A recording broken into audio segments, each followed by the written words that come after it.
Warning: the information presented in this video is highly sensitive and puts the lives of those who have been subjected to it as well as the safety of their loved ones at risk, especially if they used or are currently speedrunning the video game titled Getting Over It with Binit Begins. Proceed at your own risk.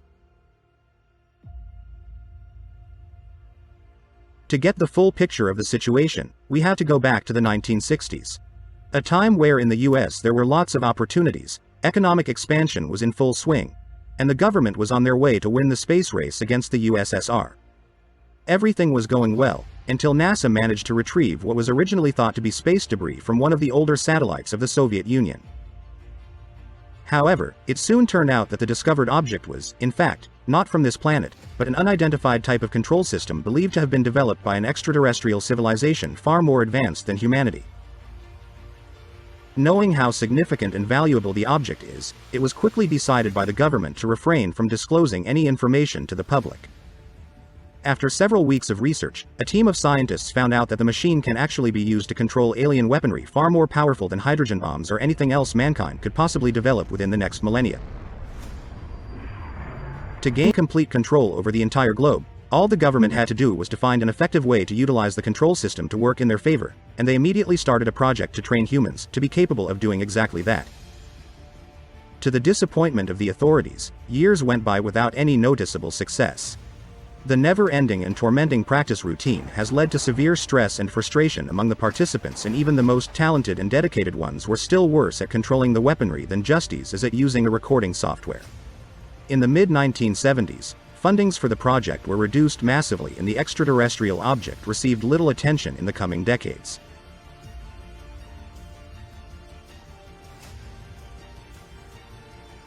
Even though the government employees and everyone involved in the project themselves are convinced that their work is for the benefit of their country, there is substantial evidence which leads to the assumption that all of this is happening under the influence of something else. Firstly, the location of the alien weaponry is estimated to be at a point in interstellar space multiple light-years away from Earth, and a possible usage which doesn't result in the destruction of the entire planet has never been proven, all leading to the question if the weaponry comes with any significant advantages compared to other WMDs like nuclear and hydrogen bombs at all. In addition to that, many of those who have come in contact with the control system were reportedly acting very strangely throughout the entire rest of their lives. Some have been noticed mumbling things about the alien weaponry subconsciously, while others would forget the most basic information like their own age and name more often than modern Zoomers reset their runs.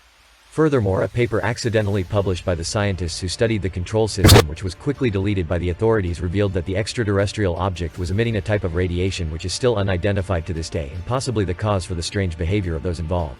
Therefore, the most logical conclusion is that the entire US government is being controlled by a superhuman entity known as Binit, which has infiltrated the minds of the higher-ups for decades and continues to influence our everyday lives in an attempt to gain control over the entire human race.